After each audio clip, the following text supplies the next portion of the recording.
Welcome to Henry George Daily Devotional, episode 75. I'm recording this on a Monday. I should have done it last Friday, but that's okay.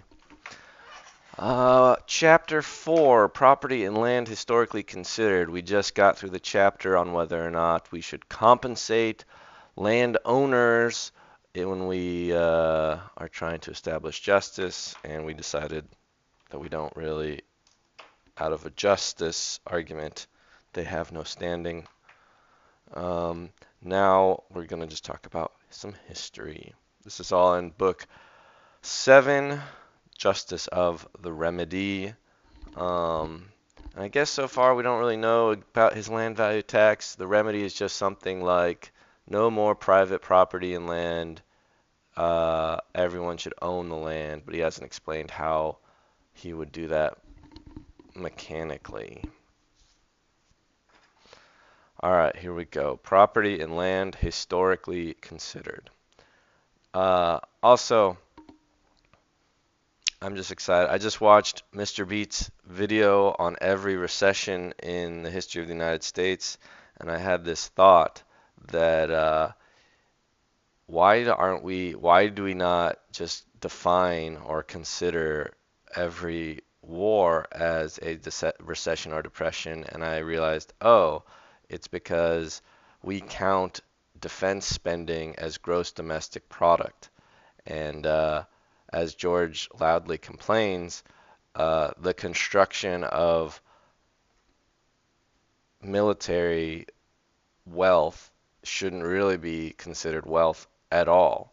That is not, unless, well, I mean, you could make some sort of, I'd call it almost perverse definition of satisfying mankind, humans' desires by enabling them to kill one another. But overall, building bombs, building guns, building bullets, building tanks, uh, I would argue, do not gratify the desires of citizens, and so defining them, or and so describing them, they're not wealth. Oh, you could fight me on this, saying security is definitely something that is the desire of people. I don't know. If you were to say that none of it is counts as gross domestic product, then suddenly, oh, every war ever is actually a major depression or recession. Um, if you say maybe 50, maybe not all of it should count towards, I don't know. You could finagle the numbers, of course. Uh, but anyway, just a thought I had. I think talking about history, which is sort of related to what we're about to read, I suppose. All right. George writes,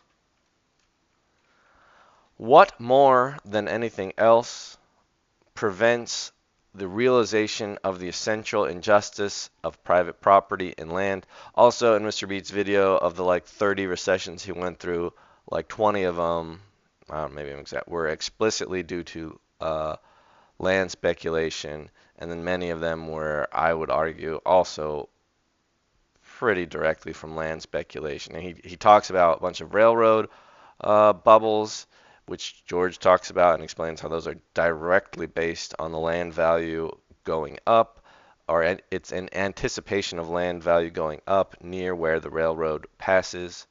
Um, anyway, Mr. B also has a very popular video on Georgism. I made a few comments. I was like, wow, why isn't he keeps making a joke like, oh, another recession caused again by land speculation, but he never mentions Georgism, which is a little frustrating. All right, George writes, injustice of private property and land. Okay, what prevents the realization of this and stands in the way of a candid consideration of any proposition for abolishing it is that mental habit which makes anything that has long existed seem natural and necessary. We are so used to the treatment of land as individual property. It is so thoroughly recognized in our laws, manners, and customs. Maybe I need to make a reaction video to Mr. Beats recession video because I want to talk about a few other things. Like, he talks about that the 2008 Big Short, you know, all those mortgages, and everyone wants to say, oh, it's the fault of these. Oh, if we just didn't have this policy of making these ill-founded or poorly poorly created loans to people, then it wouldn't happen. Well, if you hadn't given those people loans to buy those houses, then they would be stuck living somewhere they didn't. I mean, they did that because they wanted to get out and move somewhere where they could. Like they weren't. I don't know. I do not. I do not think that just some slightly better behaved mortgage brokers would have prevented the bubble. Um, I mean, effectively, whoever owned all that land and all those developers, they were the ones and just anticipating that people would be able to keep on. Anyway, let's not get. All right, all right. We are so used to the treatment of land as individual property, it is so thoroughly recognized in our laws, manners, and customs that the vast majority of people never think of questioning it. That's definitely where I was. But look upon it as necessary to the use of land. They are unable to conceive, or at least it does not enter their heads to conceive, of society as existing or as possible without the reduction of land to private possession. Yes, a lot of people, as soon as you describe sharing the land, it's like, well, then how do I get to do anything? The first step to the cultivation or improvement of land seems to them to get for it a particular owner, and the man's land is looked on by them as fully and as equitably his, to sell, to lease, to give, or to bequeath, as his house, his cattle, his goods, or his furniture. The sacredness of property has been preached so constantly and effectively, especially by those conservators of ancient barbarism, as Voltaire styled the lawyers. Lawyers as conservators of ancient barbarism. Anyway, so the sacredness of property has been preached that most people look upon the private ownership of land as the very foundation of civilization. They do. It's crazy. And I did. So, the idea of fencing, yeah. And if the resumption of land as common property is suggested, think of it at first blush either as a chimerical vagary which never has and never can be realized, or as a proposition to overturn society from its base and bring about a reversion to barbarism. Yeah, that's what people say. If you can't have land, you're just going to turn back to being a bunch of bloodthirsty battling tribes. How long? All right, we're not going to make it all the way through this long chapter. That's okay. I'm not in a rush. George continues, if it were true that land had always been treated as private property, that would not prove the justice or necessity of continuing so to treat it, any more than the universal existence of slavery, which might once have been safely affirmed, would prove the justice or necessity of making property of human flesh and blood. Right. This is sort of in a very clear, logical sense that just because something has been happening doesn't mean that it ought to keep happening if, you believe in any kind of oughts at all. However, we do need to consider the Chestertonian fence when reforming, right? I remember having this kind of argument with my sister about, we were like out in college, I guess, and I was, as typical of me, I don't remember what we were arguing about, but I was just like, I was just like, out with tradition, you know? Who cares? Like, tradition should have absolutely no, um, I don't know, strength of determining action. Um, and she was like, you don't think that the history of, thousands of years of human life are worth considering at all? And I was like, not if it's, no, you just look at the thing and you decide if it's good or bad. Uh, and that's where I would say that it can be hard to decide if the thing is good or bad. And the idea of Chesterton's fence is before you go about reforming, like when you run, if you run around, if you're running around, you come across a fence that's in your way. You're like, oh, this is in my way. I'm just gonna knock it down. And then accidentally you let, I don't know, a bunch of wolves can now get in because you knocked down the fence. Like if you see a fence and you find it initially upsetting, then you need to maybe respect your ancestors and ask, well, why did this particular fence exist before you knock it down? You need to be able to answer that question. Uh, and and so um, that's something I feel very strongly about when I'm talking about like how vile the suburbs are. Uh, they're never yet so vile as the overcrowding and tenement and slum housing I believe existed before we had such a thing as the suburbs. Um, However, the suburbs, they were sort of an alleviation. They have other costs, and yet we still have ghettos, and the suburbs definitely are not able to continue being a release. So, yeah, the suburbs have served their purpose,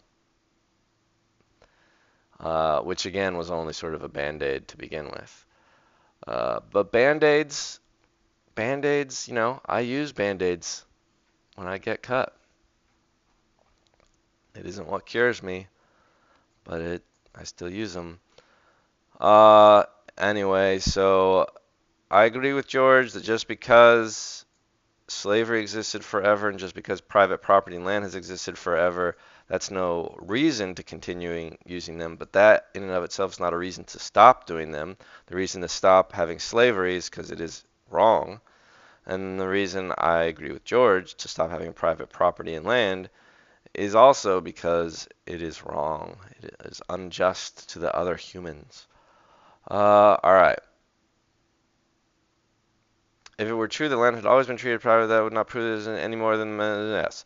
Which might once have been safely affirmed would prove the justice or necessity of making of property human flesh and blood. Not long ago, monarchy seemed all but universal. Yeah, it's just so crazy to even entertain that idea. And not, yeah, like if I had just been born a couple hundred years ago, I would have just full-heartedly believed some men were to be kings, and that is right and just, and I should even like sacrifice my life such that they would be king. And you can make plenty of like game theoretic arguments for why that was an effective form of governance, but anyway, not only the kings but the majority of their subjects really believed that no country could get along without a king. Yet to say nothing of America, France now gets along without a king. The Queen of England and Empress of India has about as much to do with governing her realms as the wooden figurehead of a ship has in determining its course, and the other crowned heads of Europe sit, metaphorically speaking, upon barrels of nitroglycerin. Something over 100 years ago, Bishop Butler, author of the famous Analogy, declared that a constitution of civil government without any religious establishment is a chimerical project of which there is no example. I think this is the second time he's busted out chimerical here today. And this just means illusory, hoped for but illusory, impossible to achieve, mythic animal like a chimera. The chimera. The lion with the goat lion. I prefer the griffin myself.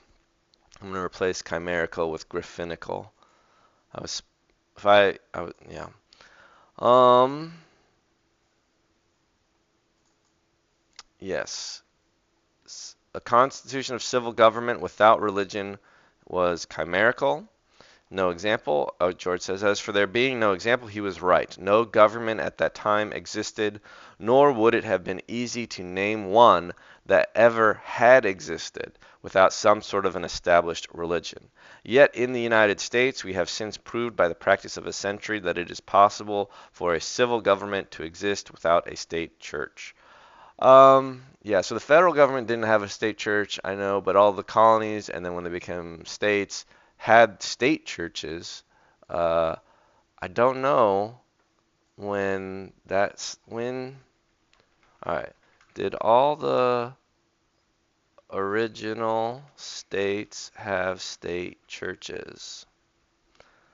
By the year 1702, and all 13 American colonies, some four states for religion. Um, all had disestablished by 1834. Yeah, okay, good enough. He's writing in 1879. Somewhere in there, we really created this for the first time in America. But while were it true that land had always and everywhere been treated as private property, would not prove that it should always be so treated. This is not true. On the contrary, the common right to land has everywhere been primarily recognized, and private ownership has nowhere grown up, save as the result of usurpation. The primary and persistent perceptions of mankind are that all have an equal right to land, and the opinion that private property in land is necessary to society is but an offspring of ignorance that cannot look beyond its immediate surroundings, an idea of comparatively modern growth, as artificial and as baseless as that of the right divine of kings.